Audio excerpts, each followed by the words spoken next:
constantly from one ramshackle safe house to the next, although safe house really wasn't the right term, since each had been raided within a few days.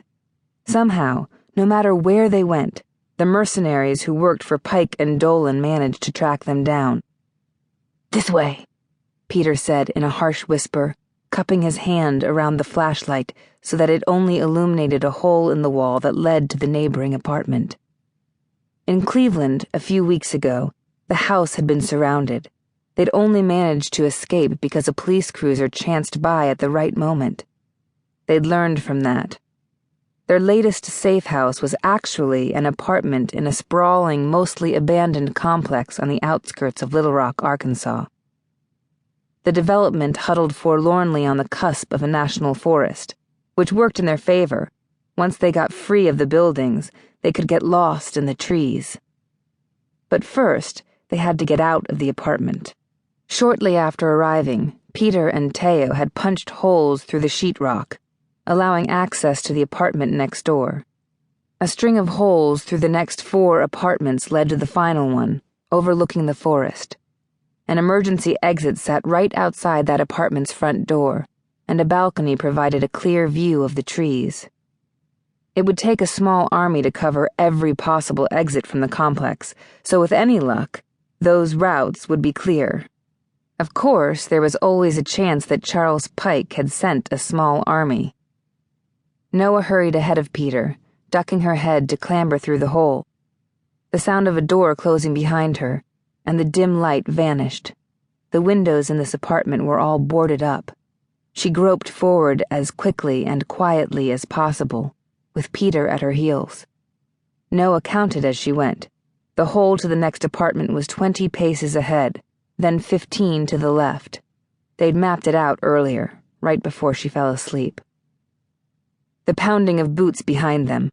Without breaking stride, Noa dug a taser out of her backpack side pouch and flicked the switch to charge it. She could hear Teo and Daisy in front of her, their shuffling feet loud in the stillness. The 4 of them stumbled and tripped their way through the string of apartments, muffling curses and hissing at one another to hurry. Noa strained to hear behind them. Minute by minute, they were losing their head start. Maybe this was a bad idea. Too late now, they'd committed to the plan. Finally, they crawled into the last apartment. Teo and Daisy raced to the balcony's sliding glass door. From there, it was a 3-foot drop to the ground. They were barely visible, silhouetted by the faint light from outside. Peter whispered, "Everyone knows where to meet up?" They all nodded. "Okay," Noa said in a low voice. "Let's go." Teo slid the balcony door open, helping Daisy through. They vaulted off the balcony one at a time. As soon as they hit the ground, they charged for the cover of the trees. "Our turn," Peter whispered, throwing open the apartment's front door. Noa followed him into the hallway. It was pitch black. For a panicked moment, Noa lost her bearings. The pressure of Peter's hand on her shoulder guided her. Even though he couldn't see her, she nodded.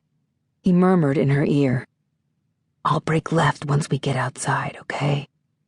"Okay." Adrenaline sent a surge of energy through her veins. Noa mentally reconstructed the layout of the complex. The forest was on her right, but she wanted to put some distance between herself and the others. They were supposed to fan out immediately, separating into 4 different targets to make it less likely they'd all be caught. She'd run straight for a few hundred yards, then break toward the forest. The emergency door suddenly flew open, and Peter's shadow darted left. Nearly tripping on the doorsill in her haste, Noa made a beeline for the next building, 100 yards away. It was a dark night, the moon a mere sliver on the horizon. The area around the apartment buildings was barren and full of malevolent shadows. Noa kept running, pushing herself hard, fighting against the weight of her backpack.